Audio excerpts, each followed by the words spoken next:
D-2 미리 보는 박 재판. 헌정사상 세 번째로 열리는 전직 대통령의 형사재판이 이틀 앞으로 다가오면서 세간의 이목이 쏠리고 있습니다. 박 전 대통령이 어떤 모습으로 등장할지 또 무슨 말을 할지 박 전 대통령의 일거수일투족의 관심 대상입니다. 박 전 대통령의 첫 번째 공판기의 모습을 한번 예상해 보도록 하겠습니다. 네, 함께 보시죠. 미리 보는 재판입니다. 피고인 박근혜 9시에 서울구치소에서 호송차를 타고 이동할 예정으로 전해졌는데요. 10시에 서울중앙지법 417호 대법정에 출석합니다. 앞서 말씀드렸듯이 전직 대통령이 법정에 서는 것, 피고인 신분으로 법정에 서는 것은 21년 만인데요. 이날 이제 박 전 대통령이 어떤 모습으로 나타날지도 큰 관심사죠. 일단은 원래 같으면 10시 재판이기 때문에 네. 서울구치소에 있는 차량으로 가는데 뒤에 한두 대 정도는 경호를 할 걸로 보여요. 대통령급 경우는 이제 그 경우는 아닙니다. 거죠? 네. 경호실의 경우는 아니고 혹시나 모르는 어떤 불상사를 대비해서 예. 아마 경호를 할 걸로 보이고 9시 정도나 9시 10분, 20분 정도 도착해서 지하로 아마 들어갈 걸로 생각이 들고요. 취재진을 피해서. 오토라인에 설지 안 설지는 의문인데 식사는 아마 그쯤에서 할 가능성도 있고 글쎄요, 문제는 이제 아직 법원에서 공개할지 이 부분이 좀 명확하지가 않거든요. 예, 예. 공개를 한다 하더라도 앞부분 1분 정도 공개를 하지 계속적으로 공개를 촬영은 하긴 좀 어려울 걸 보이고 네. 다만 10시 대법정에 이제 서게 되면 예. 최순실하고는 만나는 모습 특히 이제 그렇죠. 우리가 가장 궁금한 부분은 올림머리가 이제 그렇죠. 2시간 걸립니다. 하려면.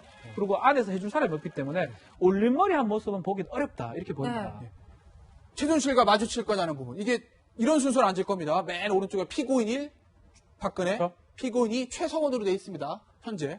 피고인 3, 신동빈 이렇게 쭈루루 앉을 텐데 신동빈 회장이 불구속 기소된 사람이니까 그냥 집에서 온다 하더라도 박근혜 전 대통령과 최순실 씨 따로따로 법원에 도착하다 하더라도 법정 옆에 이 대기실에 아마 같이 잠실에 있을 텐데. 같이 있어야 됩니다. 예. 그렇잖아요. 네. 그러면 최순실 씨하고 박근혜 전 대통령이 정말 오랜만에 두 사람이 대면하겠어요. 뭔가 얘기가 오갈 수도 있지 않을까요? 글쎄요, 대기실을 또 어떻게 네. 할지 모르겠는데 그것도 불리한다. 분리할 가능성도 있고 같이 있다면 아. 눈을 마주치고요. 예. 같이 분리해놨다 하더라도 법정에 들어가면 예. 박근혜 대통령 변호인, 그렇죠. 최순실 변호인 이래 앉거든요. 예. 한 다리 건너서 앉아있는 모습입니다. 검찰 측을 마주쳐가지고. 예. 그러기 때문에 네. 두 사람 서로 눈을 마주칠 가능성은 충분히 있다. 예. 네. 그래서 아주 그 부분이 지금 억셉하겠군요. 귀추가 주목됩니다. 네. 그리고요, 이 부분은 이제 주목을 할 수밖에 네. 없어요. 재판에선 박근혜 전 대통령의 모습이 어떨지 네. 저희가 궁금하다고 했는데, 이 머리 부분이 이제 머리가 트레이드 마크처럼 됐지만, 이제 그것은 물리적으로 불가능하니까, 반백의 모습으로 혹시 나타나진 않을까, 국민들은 이런 부분도 신의 상태를 나타내는 거니까요. 관심을 두고 있고, 의상은 이제 사복을 입을지, 아니면 수의를 입을지 이 부분도 관심사잖아요. 그리고 이 부분이요. 시력이 좋지 않아서 평소에 이제 컨택트 대신에 안경을 착용한다고 하는데 지금 현재 구치소 내에서는 굉장히 외모적으로 달라진 모습으로 국민들 앞에 설 가능성도 배제하기 힘들겠네요. 그렇죠. 지금 이제 일단 아마 안에서는 이제 이 핀 같은 걸 사실 철로 된 안 거, 되죠. 이걸 이제 못 쓰기 때문에 네. 또 안에서도 이제 머리를 해준 분이 따로 없기 때문에 아마 예전에 이제 휴가 갔을 때 예. 그런 자연스러운 모습 그리고 이제 그 김막업 씨가 같이 생활에 김막업 씨가 그랬던 같이 그냥 평소 있을 때는 그냥 머리를 짜매고 있다. 예. 아마 그런 형태를 통해서 이제 나오실 것 같고 그리고 의상 같은 경우는 지금 이제 선택을 할 수가 있습니다. 예를 들어서 이제 그냥 수의를 입고 나오고 이 번호가 달린 예. 그다음에 자기가 이제 하는 그 어떤 사복 이걸 입고 나올 수가 있는데 저는 이게 옷 선택에서 상당히 정치적인 어떤 메시지가 있다고 네. 옷 선택. 그러니까 이제 예를 들어서 예전에 전두환 노태우 대통령 때는 그때는 무조건 수의밖에 입을 수가 없었기 때문에 예, 이제 예. 그렇게 나왔거든요. 이번에 이제 국가인권위원회 결정에 따라서 이제 선택을 할 수가 있게 됐습니다. 근데 아마 수의를 입고 나온다면 본인이 뭔가 결연한 어떤 싸움을 좀 하겠다라는 그런 의지. 네. 사실 이런 것들 왜냐하면 전직 대통령이 오히려 그렇죠. 왜냐하면 이제 뭔가 좀 결연하게 싸움하겠다라는 네. 그런 의지를 좀 더 그리고 또 어떤 자신의 지지층을 향한 또 그런 여러 가지 메시지가 있을 수가 있고 제가 볼 때는 아마 그냥 일반 사복을 입고 나오지 않겠는가 싶습니다. 아무래도 이제 대통령에 대한 좀 여러 가지 모습 자체가 보면 본인도 사실은 외부에 비춰지는 모습에도 박 전 대통령이 굉장히 신경을 많이 써요. 네. 그렇다고 한다면 본인이 수의 입은 모습은 절대 아마 보이지 않을 거라는 어떤 저는 그런 생각을 하거든요. 그래서 아마 의상은 본인의 사복 형태로 이게 사복도 그 카라가 있는 옷은 못 입습니다. 그러니까 일반적 그냥 보통 넥 같은 그런 옷을 입고 안경도 보면 지금 이제 안에서는 이제 이 서류를 봐야 되기 때문에 일반 안경을 이제 재판할 때는 아마 끼고 할 수 있는 가능성 저는 그것도 이제 가능성이 있다고 봅니다. 한 발 더 나아가신다면 그러면 색깔은 빨간 전투복을 입고 올 겁니다. 아닙니다. 이게 이제 보통 뭐 예. 들어갔을 때 보면 좀 네. 두꺼운 옷을 이제 그때 코트 같은 걸 입었지 않습니까? 예. 이제 그런 의미에서 보면 아마 옷을 아마 좀 누가 넣어줬을 거예요. 그러니까 그렇죠. 입을 수 있는 현재 네. 봄에 입을 수 있는 옷 자체를. 네. 그것도 뭐 이렇게 화려한 색깔이 아니고 좀 검정색일 것 같아요. 군청색이나 뭐 이런 것들을 통해서 입지 않을까 싶습니다. 방금 전에 지금 화면에 보시는 저 옷이 이제 그 구치도 이동할 때 옷인데 보면 이제 남색, 네. 감색 이제 정장에 코트를 좀 입었었거든요. 그러니까 저 옷을 그대로 입고 나올지 아니면 말씀하신 대로 다른 옷을 입게 되면 좀 날씨가 더우니까요. 누군가 이제 옷을 좀 반입을 해줘야 되는 거죠, 박 변호사? 아마 반입했지 않았을까 생각이 네. 됩니다. 저 옷을 입고 오지는 그렇죠, 저 옷이요. 예. 지금 뭐 28도, 27도 예, 예. 하기 때문에 덥기 때문에 저 옷을 입지는 않을 것 같고 예. 그렇지만 이제 색깔 자체는 뭐 전투복이라고 말하는 빨간색이라든지 예. 유채색은 좀 어려울 거 생각이 듭니다. 예. 그렇겠죠? 아마 조금 짙은 무채색 계열을 아마도 그 전에 미리 넣어놨지 않을까. 예. 수의를 입을 가능성도 있지만 수의보다는 사복 입을 가능성이 더 높다고 봅니다. 예. 네. 저는 이 박지훈 변호사한테 한 가지 여쭤보고 싶은데요. 예. 그러니까 일반적으로 이제 구속된 피의자는 재판을 받으러 나올 때 이게 포승줄에 묶여 있거나 이렇게 수갑을 차고 나오지 않습니까?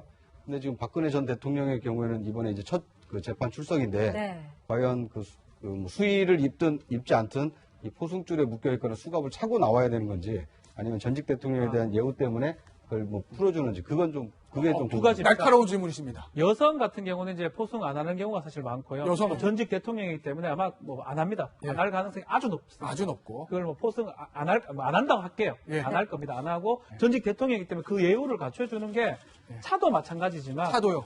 그러니까 본인이 원한다면 글쎄요 뭐 약간의 어떤 미용도 해줄 가능성도 있어요. 아, 그게 가능성. 올림머리까지는 아니더라도 아, 예. 그거 깔끔한 모습을 할 수 있는 아, 화장을 할 수 있죠. 안에. 그걸 아마 해줄 가능성이 저는 있지 않을까 예. 생각이 들고 이 포승이나 수갑 같은 건 안 할 걸로 보입니다. 자, 다음은 박근혜 전 대통령이 무슨 얘기를 할까? 그건데. 첫 재판, 인정신문은 어떻게? 인정신문이라는 건요, 재판 들어갈 때 첫 번째 피고인에 대해서 주소와 이름과 뭐 직업 같은 걸 확인해서 이 사람이 서류에 있는 사람과 동일한 사람이 나왔느냐, 그거를 확인하는 재판의 첫 번째 단계입니다. 그게 인정신문인데요. 질문, 피고인 이름을 묻습니다. 그럼 당연히 이제 박근혜 이렇게 대답을 하겠죠. 주소를 묻습니다. 글쎄, 주소를 참 뭐라고 대답할지. 이게 삼성동, 원래 삼성동인데 지금 또 집은 이사를 갔단 말이에요. 내곡동이라 같이 이것도 참 궁금하고요. 그 다음에 이제 가장 궁금한 게 이제 이 부분인데, 직업을 묻습니다. 직업, 무직이라고 할 건가?